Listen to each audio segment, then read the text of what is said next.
बड़ी खबर, चुनाव आयोग आज शाम 4:30 बजे 5 राज्यों के लिए चुनावों की तारीखों का ऐलान करेगा। कुछ ही घंटे बाद पश्चिम बंगाल, असम, केरल, तमिलनाडु और पुदुचेरी के लिए मतदान की तारीखों का ऐलान होने वाला है। सूत्रों के हवाले से खबर है कि बंगाल में 6 से 7 चरणों में मतदान हो सकते हैं। असम में 1 चरण में यहां मतदान होने की संभावना है। केरल में 1 फेज में होने की संभावना है, लेकिन कोरोना की स्थिति को देखते हुए ये 2 चरण में भी हो सकती है। इसी के साथ साथ पुदुचेरी में भी 1 चरण में हो सकती है। असम में 2 से 3 चरण होने की भी संभावना जताई जा रही है, क्योंकि वहां पर भी हिंसा की कई खबरें सामने आती हैं, जिसको लेकर हो सकता है थोड़ी ज्यादा चरण वहां पर रखने हो।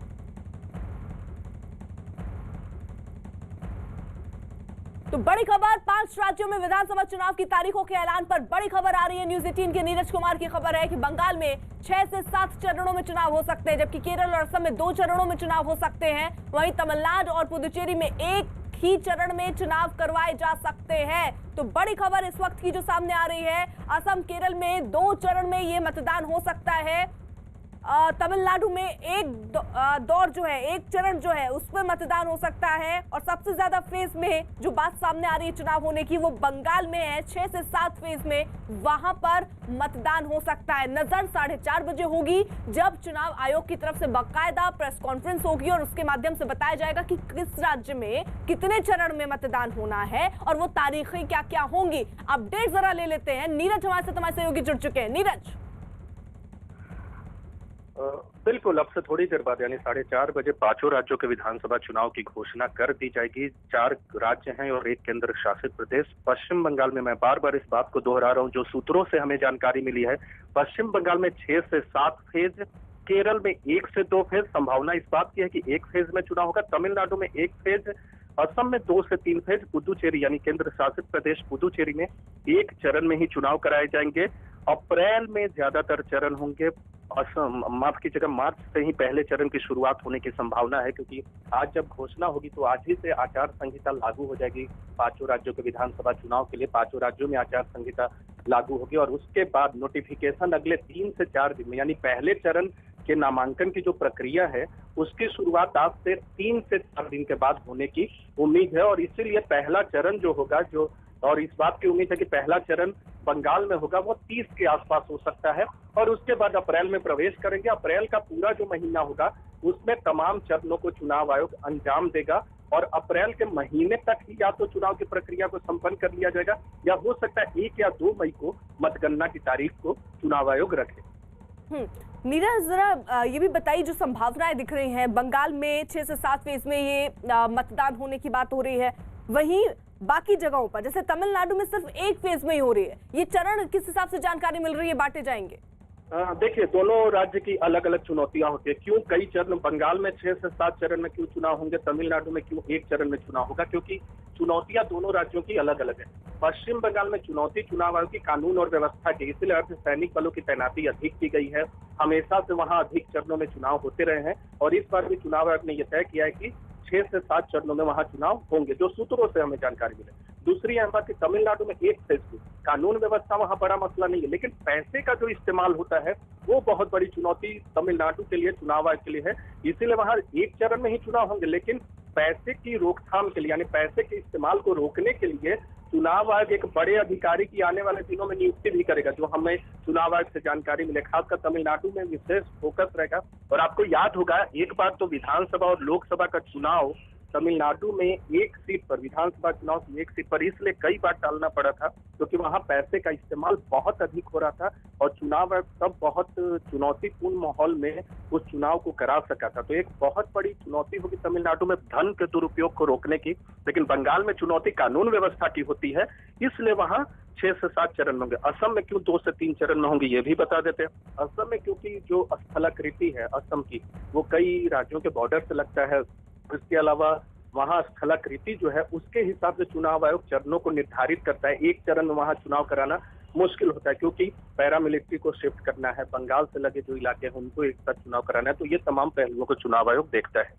बिल्कुल, रहिए जरा साथ। देखिए, जहां एक तरफ नजर होगी 4:30 बजे, क्योंकि प्रेस कॉन्फ्रेंस करके चुनाव आयोग तारीखों का ऐलान करेगी, वहीं पर कोलकाता में रैली के दौरान केंद्रीय मंत्री स्मृति ईरानी ने सीएम ममता बनर्जी पर जमकर हमला किया। उन्होंने दावा किया कि इस बार राज्य में परिवर्तन होकर रहेगा। तो स्मृति ईरानी ने बाकायदा जवाब कैसे दिया ममता बनर्जी को, क्योंकि देखिए कल ही ममता बनर्जी बाकायदा स्कूटी में निकली थी और वो अपने घर से दफ्तर का सफर उन्होंने ई स्कूटर पर ही तय किया था, और उसी का जवाब स्मृति ईरानी ने दिया। हमारे साथ हैं केंद्रीय मंत्री स्मृति ईरानी जी। स्मृति जी, परिवर्तन यात्रा आप निकाल रही है रथ से लेकर स्कूटी। कल ममता दीदी ने एक स्कूटी यात्रा निकाली थी, क्या उसका जवाब? देखिए, आज सुबह आपने देखा यात्रा को शुरू करने में जानबूझकर प्रशासन विलंब करवा रहा था, कार्यकर्ताओं और रथ के बीच में गैप जानबूझकर बढ़ा रहा था। इसलिए हम सब ने प्रण लिया कि अगर रथ रोकोगे तो हम स्कूटी पे उतरेंगे, स्कूटी रोकोगे तो पैदल निकलेंगे। लेकिन पश्चिम बंगाल अब बदलाव के पथ पर निकल चुका है, पश्चिम बंगाल अब परिवर्तन के पथ पर निकल चुका है। ममता बनर्जी आरोप लगा रही है कि महिलाओं का सम्मान बीजेपी में नहीं होता और एक महिला के घर में सीबीआई छोड़ दिया। मैं ये मानती हूँ कि ममता जी अपने कुकर्मों को और विशेषतः उनके परिवार के भ्रष्टाचार को बचाने के लिए उसके समर्थन में कोई भी अपशब्द या फिर कोई भी ऐसी बात कह सकती हैं जिसका सत्य से कोई सरोकार ना हो। ये भी सत्य है कि जहां पर साधारण गरीब महिला की सुरक्षा की बात आई थी पश्चिम बंगाल में, तो वन स्टॉप क्राइसिस सेंटर बनाने का संकल्प भारत सरकार ने देश भर के हर जिले में लिया था। सिर्फ पश्चिम बंगाल ने वन स्टॉप क्राइसिस सेंटर बनाने से इनकार कर दिया। आज प्रश्न उठता है ममता बनर्जी से कि जो सेंटर बनाने से महिला को अपने ही जिले में सुरक्षा, स्वास्थ्य और वकील की मदद एक ही स्थल पे मिल सकती है, महिला को इस प्रकार के समर्थन देने के लिए ममता बनर्जी ने इनकार क्यों किया? महिलाओं को न्यायपूर्ण इस दृष्टि से क्यों वंचित रखा? स्मृति जी, ममता जी एक आरोप और लगा रही है कि कोई भी चेहरा नहीं जो बंगाल में आजकल चल रहा है। बंगाली बहुत अच्छा बोलती हैं, वर्सेज बाहरी लोग यहाँ पर। ऐसा मेरी तो माँ बंगाल से है, लेकिन विषय यह है कि हिंदुस्तान में बाहरी हो सकता है, लेकिन ममता बनर्जी का ये कथन अपने आप में आपको इस बात का संकेत देता है कि वो मुद्दों की राजनीति नहीं कर सकती, क्योंकि विकास के पैमाने पर उनके पास जनता को जवाब देने के लिए आज कुछ नहीं। एक सवाल और है, राहुल गांधी नॉर्थ इंडिया में इतने साल तक सांसद रहे, अब साउथ में चुनाव है, क्या माने सोची समझी रणनीति के तहत नॉर्थ इंडिया का अपनी चुनावी राजनीति के लिए देश में प्रदेशों के बीच में फूट डालना, प्रदेश और प्रदेशवासियों का अपमान करना राहुल गांधी के लिए एक आम सी बात हो गई है। लेकिन हाल ही में गुजरात में जो परिणाम आए, आपने देखा जनता ने किस प्रकार से उनकी फूट देने वाली इस राजनीति को मात दिया। भारतीय जनता पार्टी 85% सीटों पर जीती। परिवर्तन होगा? बिल्कुल होगा, आपको उसके संकेत साफ मिल गए। तो कुछ खास सहयोगी साथ हैं, न्यूज रूम से अमिताभ सिन्हा हमारे साथ मौजूद हैं, दिल्ली से विक्रांत यादव हमारे साथ हैं, और साथ ही साथ असम से नीलोत्पल बोरा हमारे साथ इस वक्त मौजूद है। जल्दी से पहले रुख अमिताभ जी का कर लेते हैं। अमिताभ जी, देखिए चुनावी तारीखों का ऐलान आज हो जाना है शाम 4:30 बजे, लेकिन किस तरीके की चुनौती आप देख रहे हैं चुनाव आयोग के सामने रहने वाली है?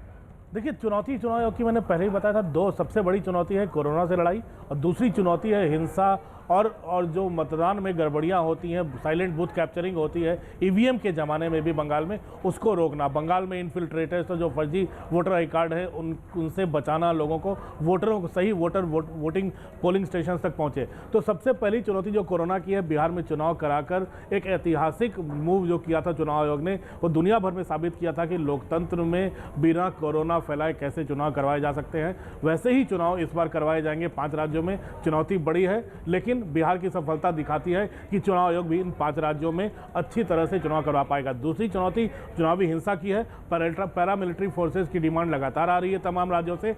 ये निर्भर करता है कितने चरणों में चुनाव होंगे। तो बिहार का मॉडल जहां तक है, बिहार के मॉडल में अगर 3-3 दिनों के अंतराल पर चुनाव हुए थे, तो बंगाल में भी एक लंबा हो सकता है, 6 से 7 चरणों में मतदान बंगाल में भी हो सकता है, क्योंकि उसकी सीमाएं दूसरे देशों की सीमाओं से भी लगती हैं और दूसरे राज्यों की सीमाओं से। तो जहां जहां सीमावर्ती राज्य, केरल, तमिलनाडु, तमाम राज्यों में एक चरण में चुनाव संभव है, और अब तक आज़ादी के बाद सरकारें चुनाव आयोग करवाता रहा है, लेकिन बंगाल, असम यहाँ काफी जरूरी है। ठीक है अमिताभ जी, मैं रोक रही हूँ आपको। यतेंद्र हमारे साथ इस वक्त जुड़ चुके हैं, उनका रुख कर लेते, क्योंकि परिवर्तन यात्रा हो रही है और लगातार अपडेट यतेंद्र हम तक पहुंचा रहे हैं। यतेंद्र,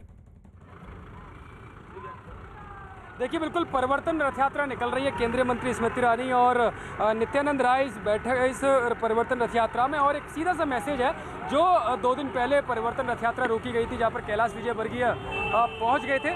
तो अब बीजेपी ने उसी भाषा में जवाब देना शुरू कर दिया और अब स्कूटी यात्रा पर स्मृति ईरानी निकल चुकी है। रथ यात्रा पर हमारे साथ वरिष्ठ नेता बीजेपी की रूपा गांगुली जी भी हैं। रूपा जी, अब परिवर्तन रथ यात्रा से अब स्कूटी भी यात्रा निकल रही है और ममता बनर्जी ने भी अभी स्कूटी यात्रा निकाली, क्या परिवर्तन होगा सच में? देखिए, ममता बनर्जी की स्कूटी में बैठना या बाइक में बैठना या जिसमें भी बैठना चाहे बैठे, हम तो कहेंगे कि वो अच्छे से चला ले उसको। राज्य सरकार तो चला नहीं पाई, तब इसी को चला ले ज़रा अच्छे से, जो भी करे ठीक से करे। देखिए, राजनीति का दो महत्वपूर्ण विषय है, एक है लड़ना जीतना और दूसरा है जो सबसे अहम है, वो है जीतने के बाद जिम्मेदारी को सही ढंग से पालन करना। वो पालन तो वो कर नहीं पाई है। 10 साल मिला उनको, 2 टर्म। अभी हर बात में जो मोदी मोदी मोदी मोदी मोदी रट जपती रहती है, अब उनको तो ये पूछा जाए कि आप एक राज्य 10 साल में आप कुछ भी संभाल नहीं पाए बगैर सिर्फ नील और सफ़ेद रंग के, तो आप क्या बात करते रहते हैं हर मोदी की।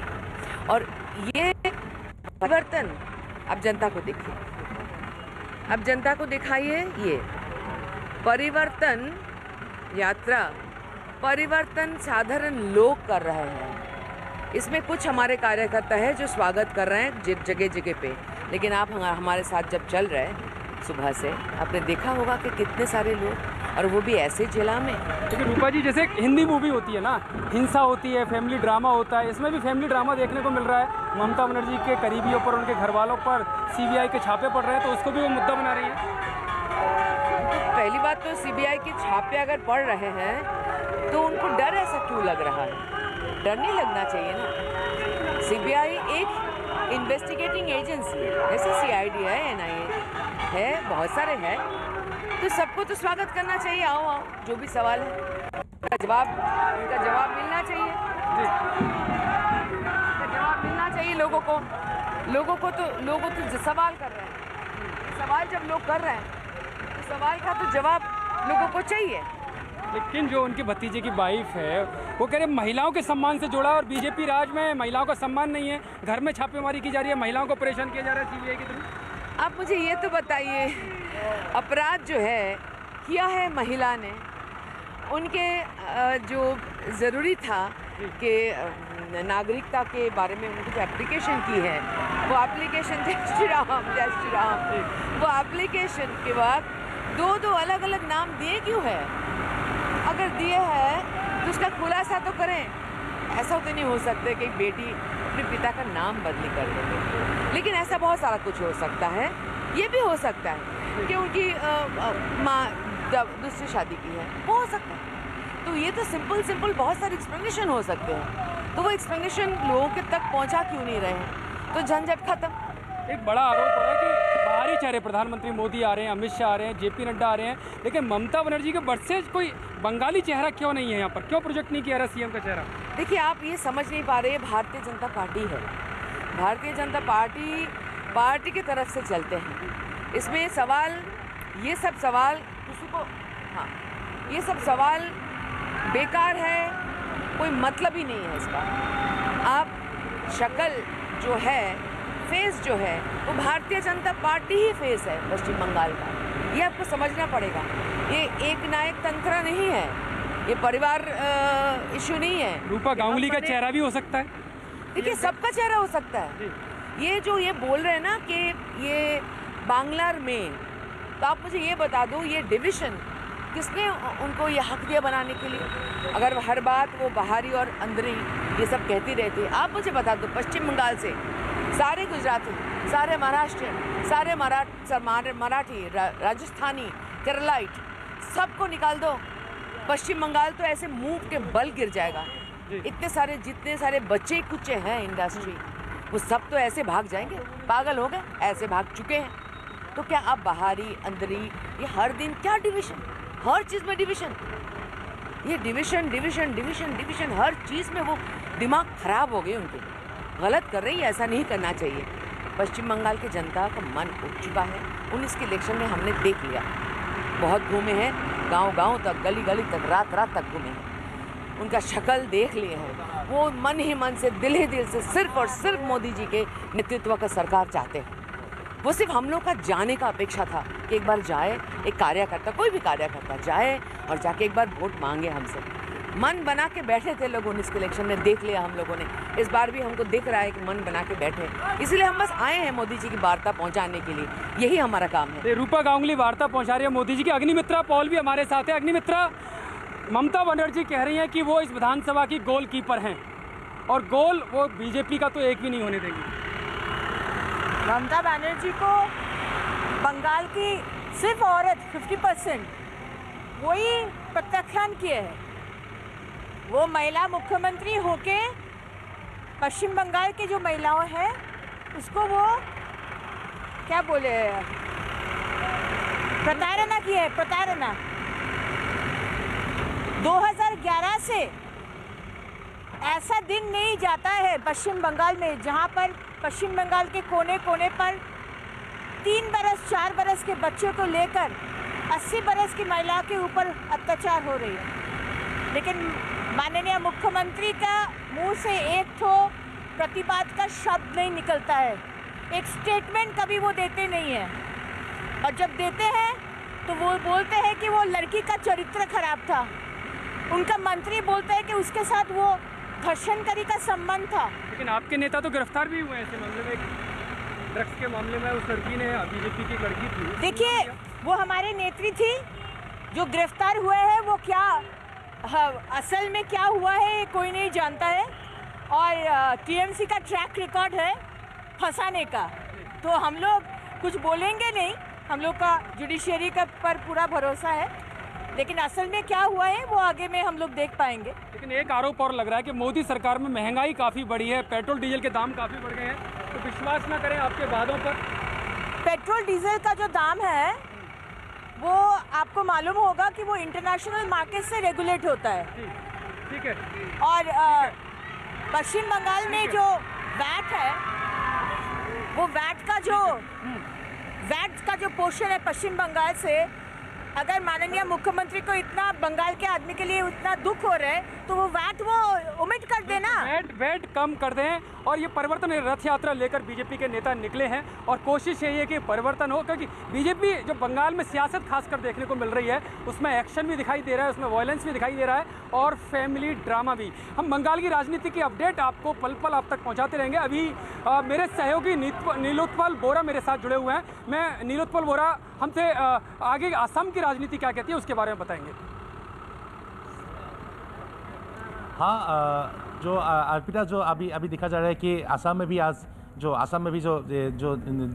डेट डिक्लेयर होने वाले हैं, तो पिछले बार देखा गया 2016 में 4 मार्च को जो इलेक्शन कमीशन ने कोड ऑफ कंडक्ट जारी किया था, इलेक्शन का जो डेट था उन लोगों ने डिक्लेयर किया था। लेकिन इस बार थोड़ा जल्दी हो गई है। लेकिन असम में भी देखा जा रहा है कि पिछले 2 महीने से कांग्रेस, बीजेपी और साथ में जो नए जो एंटी का जो पॉलिटिकल पार्टी है उन लोगों ने जो राजनीतिक हलचल शुरू कर दिया था। लेकिन असम में अभी दिखा जा रहा है कि बीजेपी और एजीपी जो मित्र जोत है उन लोगों की जो इलेक्शन की जो रैलियाँ है, जो कैंपेनिंग है, बहुत ज़्यादा दिखा जा रहा है। क्योंकि पिछले बार जब शिलापत में प्रधानमंत्री नरेंद्र मोदी आया था तभी भी उसने बोला था कि मैं असम फिर आऊँगा, क्योंकि जल्दी ही इलेक्शन का तारीख आ रहे हैं तो तभी वो फिर आएगी, ऐसा वादा किया था। लेकिन अभी दिखा जा रहा है कि कांग्रेस ने जो डिक्लेयर किया है, कांग्रेस का जो सीएम कैंडिडेट होगा शायद वो सीएलपी लीडर, जो डिप्टी सीएलपी लीडर जो लोकसभा का, उसका